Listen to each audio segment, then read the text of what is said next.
Hello friends, स्वागत है आपका अडानिया एजुकेशन एकेडमी के इस यूट्यूब चैनल पर।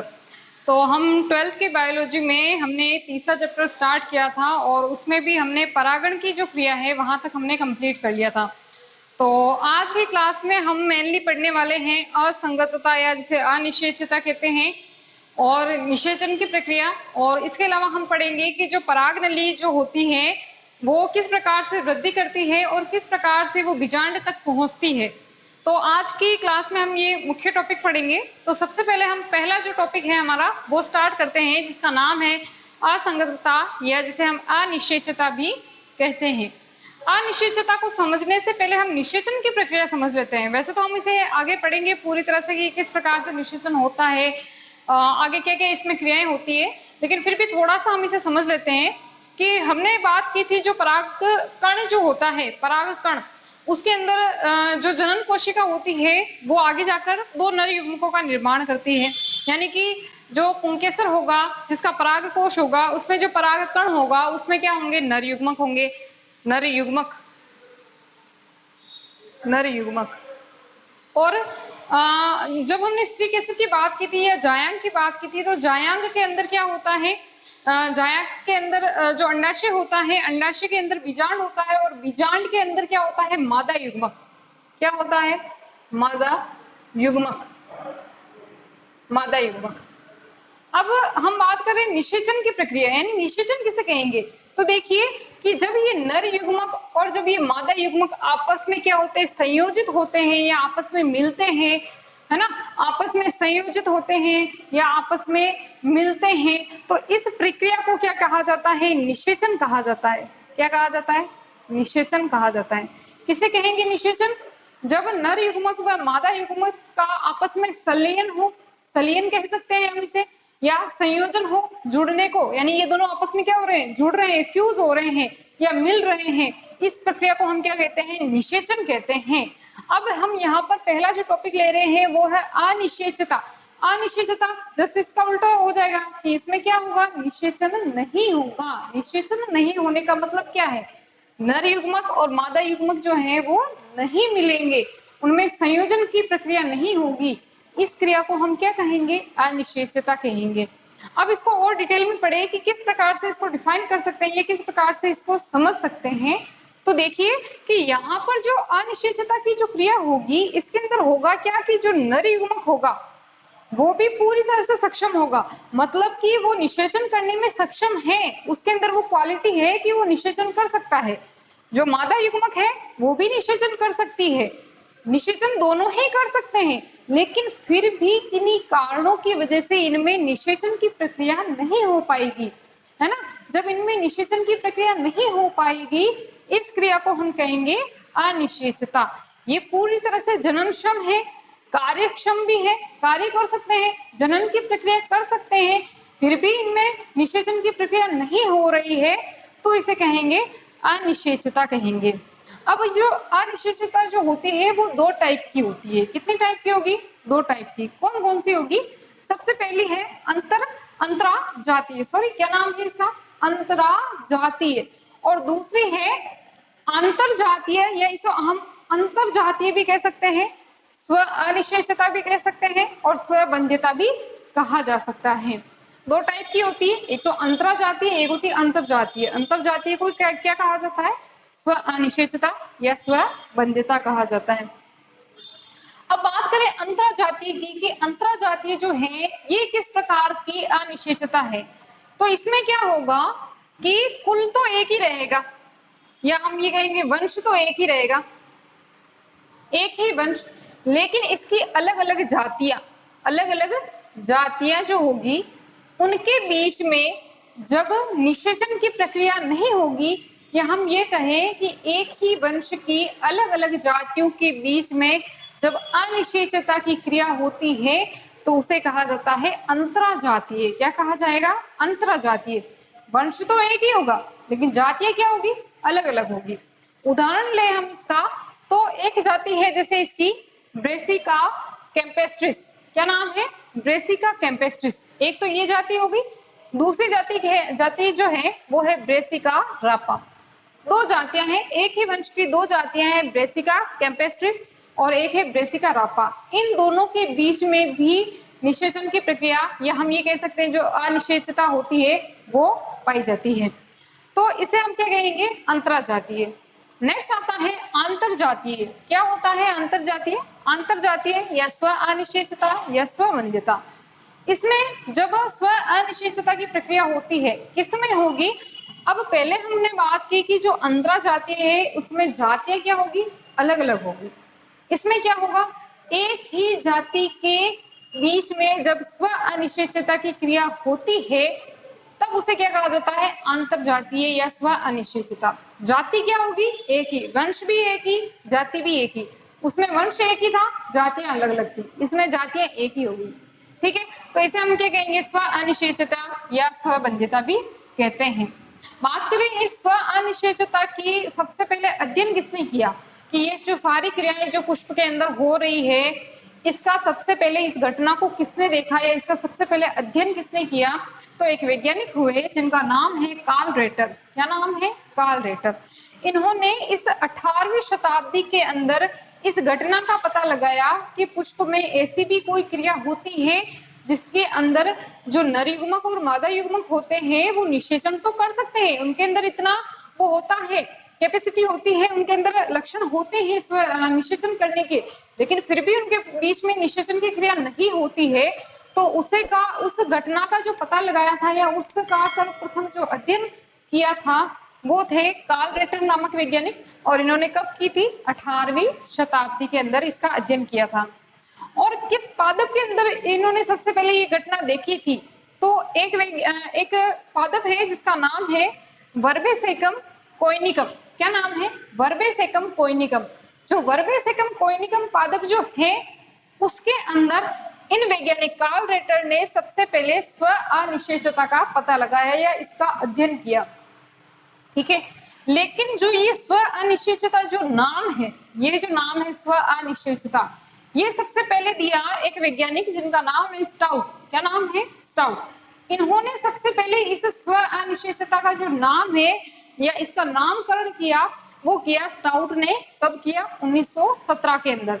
1917 के अंदर स्टाउट ने इसका नामकरण किया स्व अनिश्चितता का, और स्व अनिश्चितता इसको नाम दिए, इस घटना को नाम दिया।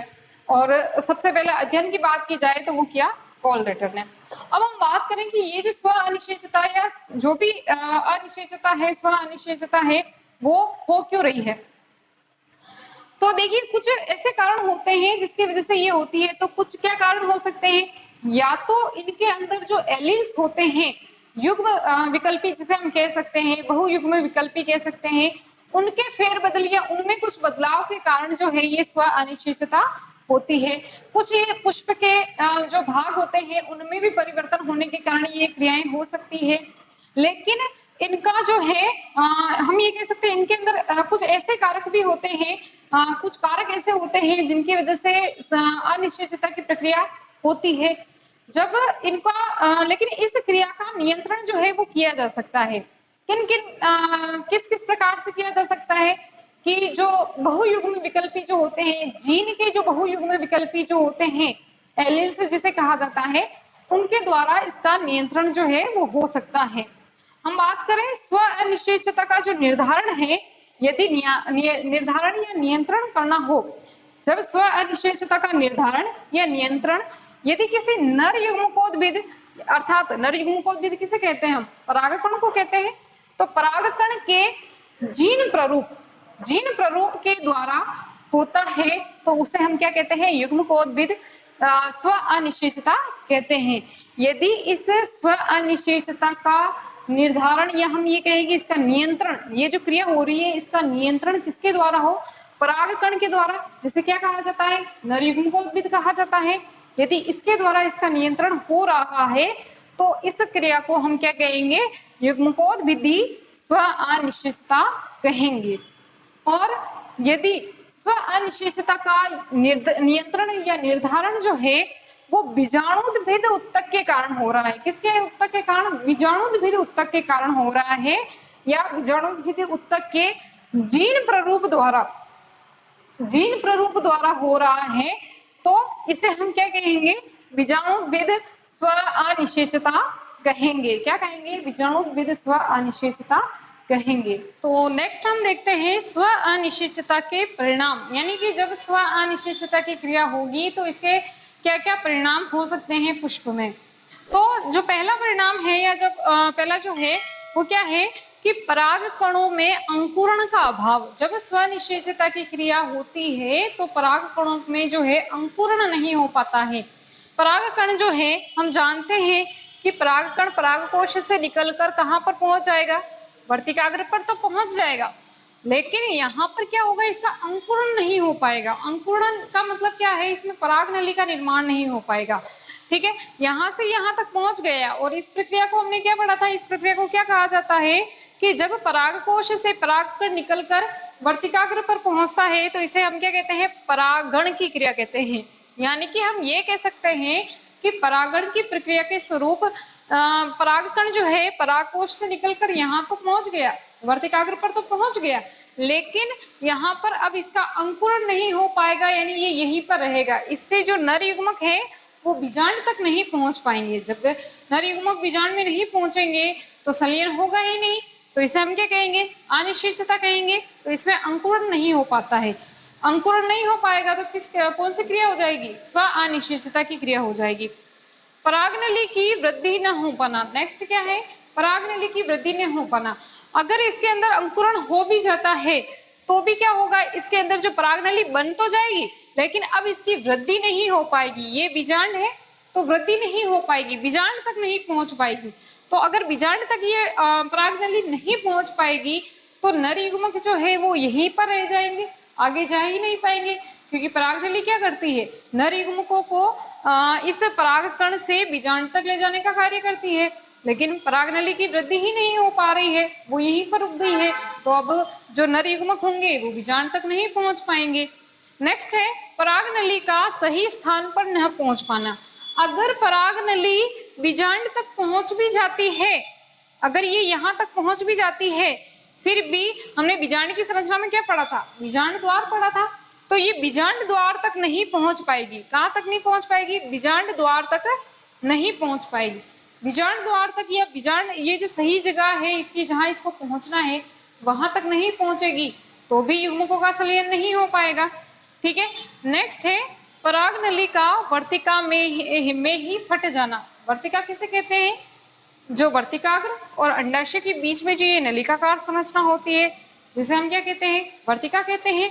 तो कभी कभी क्या होता है कि जो परागनली जो है वो बन तो जाती है, अंकुरण के फलस्वरूप परागनली का निर्माण तो हो जाता है, लेकिन ये जो परागनली है वो बीच में ही कहीं फट जाएगी तो नर युग्मक नहीं पहुंच पाएंगे।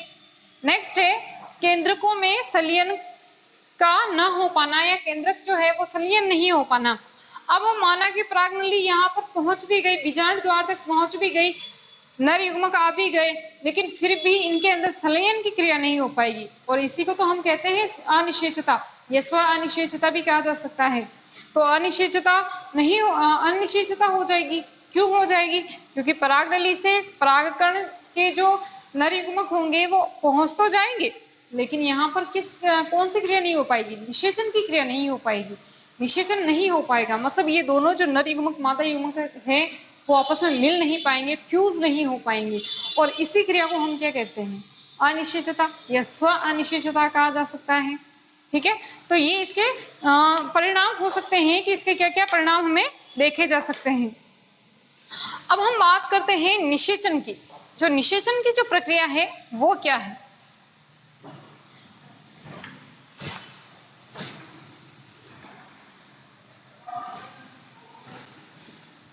देखिए, निषेचन की प्रक्रिया वैसे तो हमने पहले पढ़ चुके हैं कि निषेचन की प्रक्रिया क्या होती है। एक बार फिर से हम इसको पढ़ लेते हैं। निषेचन, और निषेचन को ही क्या कहा जाता है? निषेचन को ही कहा जाता है फर्टिलाइजेशन। क्या कहा जाएगा? फर्टिलाइजेशन। हमने देखा कि जो परागकोश है उससे परागकण बाहर निकलेंगे, वर्तिकाग्र पर पहुंचेंगे, है ना, और हमने इसकी प्रक्रिया भी पढ़ चुके हैं कि जब परागकण जो है दो कोशी की अवस्था में इसका परागण की क्रिया होती है, यहाँ पर पहुंचता है परागकण। परागकण से क्या होगा, पराग नली का निर्माण होगा, जो कि हमारा नेक्स्ट टॉपिक है, किस प्रकार से पराग नली बनती है। और इसी पराग नली में जो जनन, यहाँ पर जो पराग कण जो होता है उसमें जनन कोशिका से नर युग्मक का निर्माण होता है। किसका निर्माण होता है? नर युग्मक का। नर युग्मक तो किससे आएगा? परागकण से आएगा। और जो मादा युग्मक होगी वो किसमें, उसका निर्माण किसमें होगा? बीजांड के अंदर होगा। यानी कि निषेचन किसे कहेंगे? देखिए, जो नर युग्मक होता है, नर युग्मक जिसका निर्माण कहाँ से होता है, किसमें इसका निर्माण होता है? परागकण के अंदर। और परागकण को भी हम मोटे तौर पर कह सकते हैं कि ये भी एक प्रकार का नर युग्मक है। तो जो नर युग्मक होता है तथा जो मादा युग्मक होता है, मादा युग्मक जिसका निर्माण किसमें होता है? इसका निर्माण होता है बीजांड में। नर युग्मक और मादा युग्मक के संलयन की प्रक्रिया, या तो इसे क्या कहेंगे? संलयन। क्या कहेंगे? संलयन। संलयन की प्रक्रिया है ना, या हम ये कह सकते हैं इसके जो फ्यूजन की प्रक्रिया है, या इनके जो मिलने की प्रक्रिया है, जब ये दोनों आपस में मिल जाते हैं, जुड़ जाते हैं, संलयन हो जाते हैं, या इसको हम कह सकते हैं संयोजित हो जाते हैं। क्या कह सकते हैं हम इसको? संयोजित। जब नर युग्मक व मादा युग्मक के संलयन या संयोजन की प्रक्रिया होती है तो इस प्रक्रिया को क्या कहा जाता है? निषेचन कहा जाता है। क्या कहा जाएगा? निषेचन कहा जाएगा। फर्टिलाइजेशन जिसे हम कहते हैं, निषेचन कहा जाता है। सबसे पहले एक वैज्ञानिक हुए जिसका नाम है स्ट्रासबर्गर। क्या नाम है? स्ट्रासबर्गर। इन्होंने एक पादप है जिसका नाम है लीलियम। क्या नाम है? लीलियम। लीलियम। इस पादप में सबसे पहले 1884 के अंदर इस निषेचन की प्रक्रिया को देखा, या इस निषेचन की प्रक्रिया का अध्ययन किया।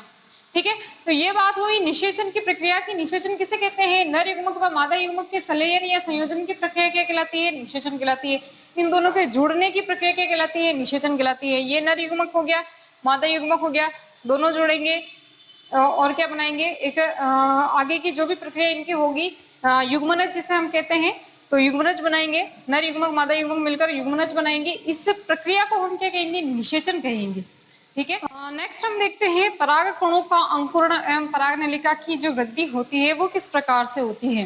देखिए, जो पराग कोश होगा उससे अब क्या होगा? जो पराग कण जो होगा वो कहाँ आ जाएगा? परागण की प्रक्रिया के फलस्वरूप वर्तिकाग्र पर आ जाएगा। वर्तिकाग्र पर पहुंच जाएगा। ये यहाँ से इससे निकलकर यहाँ पर जो है वो वर्तिकाग्र पर पहुंच जाएगा। इस क्रिया को हमने क्या कहा था? परागण। यानी कि परागण की प्रक्रिया के स्वरूप पराग कण जो होगा वो कहाँ पहुंच जाएगा? वर्तिकाग्र पर पहुंच जाएगा। अब वर्तिकाग्र पर पहुंचने के बाद की क्या क्रिया होगी, इसके अंदर किस प्रकार से पराग नलिका बनेगी वो हमें पढ़ना है। अब ये यहाँ पर पहुंच गया है। अब जब ये यहाँ पर पहुंच जाएगा और इसके बाद जब इसका अंकुरण होगा तो इसके पहुंचने से लेकर इसके अंकुरण होने तक का जो समय होता है, इसके अंकुरण का मतलब क्या है? जब इसके अंदर पराग नलिका का निर्माण होगा, पहुंच तो गया, अब पराग नलिका का निर्माण होने के बीच का जो समय है इसे हम कहते हैं अंकुरण काल। क्या कहा जाता है? अंकुरण काल कहा जाता है। अंकुरण काल। अंकुरण काल किसे कहेंगे? कि परागण की प्रक्रिया के स्वरूप पराग कण वर्तिकाग्र पर पहुंच तो जाएगा, लेकिन उसके बाद जब इसके अंदर पराग नलिका का निर्माण होगा, यानी कि इसके अंदर अंकुरण होगा, उसके बीच का जो समय है इसको हम क्या कहेंगे? अंकुरण काल कहेंगे। अब यहाँ पर जो वर्तिकाग्र है इसके अंदर क्या होगा? कुछ स्त्राव उपस्थित होंगे, जैसे कि रेजिन हो गया, है ना, इस प्रकार रेजिन हो गया, कुछ इस प्रकार के स्त्राव उपस्थित होते हैं। ये क्या करते हैं? इसको अंकुरण के अंदर सहायता करते हैं। ये स्त्राव जो होंगे ये इसको अंकुरण में सहायता करेंगे। अब क्या होगा? जो परागकण है, हमने परागकण की संरचना को पढ़ी थी, याद कीजिए कि उसमें हमने क्या देखा था? इसके अंदर एक तो अंतःचोल होता है, एक बाह्य चोल होता है। बाह्य चोल किसका बना होता है? स्पोरोपोलिन का बना होता है। और जहां स्पोरोपोलिन नहीं होता है वहां जहां स्पोरोपोलिन नहीं होगा वहां क्या होंगे? जनन छिद्र होंगे। जनन छिद्र होंगे और इसके अंदर जो है अंतःचोल होता है जो सेल्यूलोज का बना होता है। अब ये जो जनन छिद्र होते हैं, है ना, जहां स्पोरोपोलिन नहीं होगा वहां क्या होंगे? जनन छिद्र होंगे। और स्पोरोपोलिन का जो आवरण होता है वो बाह्य चोल पर होता है, और इसके अंदर एक और अंतःचोल और उपस्थित होता है जो सेल्यूलोज का बना होता है। अब यहाँ पर पहुंच गया। अब यहाँ पर क्या होगा कि जो ये अंतःचोल है, ये अंतःचोल क्या करेगा, इस जनन छिद्र से बाहर निकलेगा। कहाँ निकलेगा, इस जनन छिद्र से बाहर निकलकर एक नलिका का निर्माण करेगा, इस नलिका का निर्माण करेगा। इसे क्या कहेंगे, पराग नलिका। क्या कहेंगे, पराग नली या पराग नलिका कहा जाएगा। जनन नलिका भी कहते हैं इसे, क्योंकि ये जनन में भाग लेती है। तो यहाँ पर अब ये जो अंतःचोल है ये बाहर निकलेगा। किससे निकलेगा, जनन छिद्र से बाहर निकलेगा, जहां स्पोरोपोलिन है ही नहीं, तो ये बाहर निकलेगा। किसका निर्माण करेगा, पराग नली का निर्माण करेगा। अब देखिए कि कुछ जो परागकण होते हैं उसमें एक ही पराग नली का निर्माण होता है, और कुछ पराग कण ऐसे होते हैं जिसमें एक से अधिक, 1, 2 या 4 पराग नलिका का निर्माण होता है, जिसे बहुपराग नली भी कहा जा सकता है।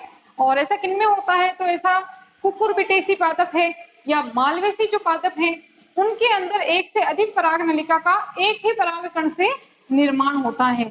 अब ये पराग नलिका क्या करेगी, यहां से निकलेगी और ये कहां पर जाएगी, बीजांड तक जाएगी। कहां जाएगी, बीजांड तक, बीजांड तक पहुंचेगी। जिसमें एक ही पराग नली होगी उसे तो एक नली की परागकण कहेंगे, और जिसमें एक से अधिक पराग नलियां होंगी उसे बहुनली की परागकण कहेंगे। अब ये पराग नलिका जो है, अब यहाँ पर ध्यान रखिए कि जो बहुनली के परागकण है उसमें भले ही कितनी भी पराग नलियां बन जाए, लेकिन लास्ट में सिर्फ एक ही पराग नली जो है वो सक्रिय रहेगी। क्यों, एक से अधिक क्यों पराग नलियां बन रही है, क्योंकि परागकण जो होता है उसमें 2 से 3 जो है वो जनन छिद्र उपस्थित होते हैं, एक ही जनन छिद्र उपस्थित नहीं होता है। यहाँ पर जिस प्रकार माना कि यहाँ पर कोई जनन छिद्र है, एक यहाँ पर जनन छिद्र है और एक ये जनन छिद्र है, तो यहाँ पर भी क्या होगा, ये अंतःचोल बाहर निकलकर परागनलिका का निर्माण कर देगा, यहाँ पर भी अंतःचोल बाहर निकलकर परागनलिका का निर्माण कर देगा। लेकिन हम जानते हैं कि इसके अंदर नर युग्म तो केवल 2 ही है, तो इतनी पराग नलियों का कोई काम ही नहीं है यहाँ पर। तो फिर लास्ट में क्या होगा कि सिर्फ एक ही पराग नलिका जो है वो बचेगी, वही सक्रिय रूप से कार्यशील रहेगी। बाकी जो पराग नलियां है वो या तो यूं ही रहेगी या नष्ट हो जाएगी। ठीक है, अब ये जो पराग नलिका है वो आगे बढ़ेगी और किस में पहुंच जाएगी, बीजांड के अंदर पहुंच जाएगी। पराग नलिका की जो लंबाई होती है या इसकी जो गति होती है वो किस पर निर्भर करती है, इस वर्तिका पर। जितनी वर्तिका लंबी होगी उतनी ही पराग नलिका जो है वो इसके अनुसार लंबाई में अधिक होगी, या जो भी होगा वो पराग, ये जो वर्तिका होगी इस पर ये डिपेंड करेगी पराग नलिका, जिसकी लंबाई। ठीक है, पराग नलिका की लंबाई किस पर निर्भर करेगी, वर्तिका पर निर्भर करेगी। चलिए नेक्स्ट हम देखते हैं पराग नलिका की वृद्धि। अब पराग नलिका जो है वो किससे बन रही है, पराग कण से बन रही है। हमें पता है कि जो पराग नलिका है वो पराग कण से बन रही है, यहाँ पर परागकण होगा। अब ये परागकण से पराग अंतःचोल जो है वो जनन छिद्र द्वारा बाहर निकलेगा और यहाँ पर क्या होगा, पराग नलिका का निर्माण होगा।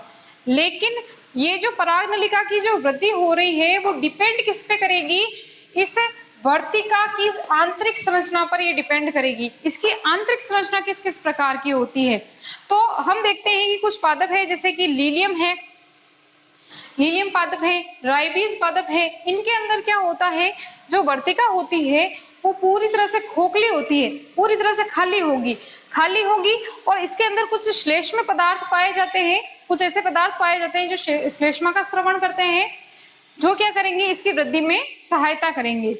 और कुछ जो अधिकतर पादप होते हैं, ज्यादातर जो पादप होते हैं उनमें क्या होता है, ये जो वर्तिका होती है ये पूरी तरह से बंद होती है, या तो बंद होगी या किसी होगी ठोस होगी, यानी कि इसके बीच में जगह नहीं है, इस नलिका को जाने के लिए इसके बीच में जगह नहीं है। तो अब यहाँ पर क्या होगा कि इसके जो आंतरिक उत्तक होते हैं इसमें एक एंजाइम पाया जाता है जिसका नाम है पेक्टिनेज। क्या नाम है, पेक्टिनेज एंजाइम।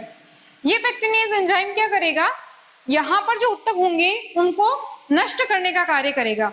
अगर यहाँ पर बीच के उत्तकों को नष्ट करेगा तो यहाँ पर क्या बन जाएगी, एक खोखली गुहा बन जाएगी, या हम ये कह सकते हैं कि इसको जाने के लिए एक रास्ता मिल जाएगा और फिर ये जो नलिका है वो कहाँ चली जाएगी, अंडाशय की ओर चली जाएगी। और कुछ ऐसे पादप भी होते हैं जैसे कि ओइनोथेरा है ना, ओइनोथेरा जो पादप है इसके अंदर क्या होता है, जो पिटूनिया पादप है इनमें क्या होता है, जो वर्तिका जो होती है इसके अंदर कुछ खाली स्थान पाए जाते हैं। उन खाली स्थान को क्या कहते हैं? अंतराकोशिकीय स्थल। अंतराकोशिकीय स्थल इस प्रकार से कुछ खाली स्थान पाए जाते हैं, जिससे होकर ये क्या करती है, ये जो नलिका है, पराग नलिका जो है वो बीजांड तक पहुंच जाती है। अब ये ध्यान रखिएगा कि जो पराग नलिका है वो हमेशा कहाँ जाएगी? अंडाशय की तरफ जाएगी, अंडाशय की तरफ ही जाएगी, ये किसी और दिशा में नहीं जाएगी। इसीलिए इसकी जो गति होती है वो कैसी होती है? एक दिशीय गति होती है। किस प्रकार की गति होगी इसकी? एक दिशीय गति होगी, ठीक है। और कैसी गति होती है इसकी? तो रसायन अनुवर्ती जो गति होती है वो किस प्रकार किसकी होती है? पराग नलिका की गति रसायन अनुवर्ती गति भी होती है तथा एक दिशीय इसकी गति भी होती है। तो ये हमने बात की पराग नलिका की वृद्धि। जो पराग नलिका की वृद्धि है वो हमेशा किसकी आंतरिक संरचना पर? वर्तिका की आंतरिक संरचना पर निर्भर करेगी कि वर्तिका किस प्रकार की है, खोखली है, बंद है या उसमें कुछ स्थल है, वो उसकी आंतरिक संरचना पर ये निर्भर करती है। अब हमारा लास्ट का जो आज की क्लास का लास्ट का जो टॉपिक है वो है पराग नलिका का बीजांड में प्रवेश। पराग नलिका जो है वो बीजांड में किस किस प्रकार से प्रवेश कर सकती है? हम जानते हैं कि जो ये पराग नलिका है वो कैसे आएगी? पहले तो वर्तिकाग्र, वर्तिकाग्र से होती हुई वर्तिका, वर्तिका से होती हुई अंडाशय तक प्रवेश करेगी, अंडाशय में प्रवेश करेगी। अंडाशय में क्या होता है? बीजांड होता है। अंडाशय में क्या होगा? बीजांड होगा। अब बीजांड के अंदर ये बात कही है कि भाई बीजांड के अंदर ये जो पराग नलिका है वो किस किस प्रकार से प्रवेश कर सकती है। ये बीजांड है, इसमें पराग नलिका को प्रवेश करवाना है या प्रवेश करेगी तो किस किस प्रकार से प्रवेश करेगी? तो एक तो है बीजांड द्वारी प्रवेश। बीजांड द्वारी प्रवेश, बीजांड द्वार प्रवेश क्या होता है कि बीजांड जो है, हमने बीजांड की संरचना पढ़ी, किस प्रकार की होती है बीजांड की संरचना? सबसे बाहर की ओर इसके अध्यावरण होते हैं। यहाँ क्या होता है? बीजांड द्वार होता है। तो अब यहाँ पर क्या होगा? जो पराग नली आएगी यदि वो बीजांड के द्वार के थ्रू बीजांड में प्रवेश कर रही है तो क्या होगा? बीजांड द्वारी प्रवेश कहेंगे इसे। पराग नली आई, बीजांड द्वार के द्वारा बीजांड के अंदर प्रवेश कर रही है तो क्या हो जाएगी? बीजांड द्वारी प्रवेश हो जाएगा। और ऐसा अधिकांश जो पादप होते हैं, ज्यादातर जो पादप होते हैं उनके अंदर बीजांड द्वारी प्रवेश ही होता है पराग नलिका का, ठीक है। नेक्स्ट हम पढ़ते हैं निभागी प्रवेश। निभागी प्रवेश क्या होता है? हम जानते हैं कि जो बीजांड द्वार है उसका जो विपरीत छोर होता है ये है ना, इस तरफ होता है, इसको हम कहते हैं निभाग। क्या कहते हैं? निभाग। अब जो पराग नलिका होगी वो यदि निभाग से प्रवेश कर रही है, निभाग से बीजांड के अंदर प्रवेश कर रही है तो इसे क्या कहेंगे? निभागी प्रवेश कहेंगे। किन किन पादपों में होता है निभागी प्रवेश पराग नलिका का? तो केजुराइना है, जुगलेंस है, बिटुला है आदि इस प्रकार के जो पादप होते हैं उनमें निभागी प्रवेश होता है, ठीक है। नेक्स्ट आता है अध्यावरणी प्रवेश। अध्यावरणी प्रवेश क्या होगा? जो बीजांड है, हमने बीजांड की संरचना में पढ़ा कि इसमें अध्यावरण होते हैं। दो अध्यावरण होते हैं, एक तो बाहर की ओर अध्यावरण, एक आंतरिक अध्यावरण। ये सबसे बाहर की ओर अध्यावरण जो बाहरी होता है उसे बाह्य अध्यावरण, आंतरिक अध्यावरण जिसके जो कि अंदर की ओर होता है उसे आंतरिक अध्यावरण कहेंगे। तो अब ये जो पराग नलिका है वो क्या करेगी? इस अध्यावरण को फाड़ कर या इनको भेद कर कहाँ चली जाएगी? इस बीजांड के अंदर चली जाएगी, बीजांड के अंदर प्रवेश करेगी। इसे हम क्या कहेंगे? अध्यावरणी प्रवेश कहेंगे। और किन किन के अंदर होता है ऐसा अध्यावरणी प्रवेश जिसमें पराग नलिका जो है वो ये जो पराग नलिका जो है ये इस अध्यावरणों को भेद कर इस बीजांड के अंदर प्रवेश करती है। तो ऐसा किन किन में होता है? जो कुकुरबिटा है, पोपुलस है, इस प्रकार के कुछ पादप होते हैं जिनके अंदर कौन सा प्रवेश होता है? अध्यावरणी प्रवेश होता है। तो आज हमने जो टॉपिक्स थे पराग नलिका की वृद्धि किस प्रकार से होती है, अनिषेचता किसे कहते हैं, निषेचन की प्रक्रिया, ये सारे हमने कंप्लीट कर लिए हैं। आज की क्लास यहीं तक। Thank you.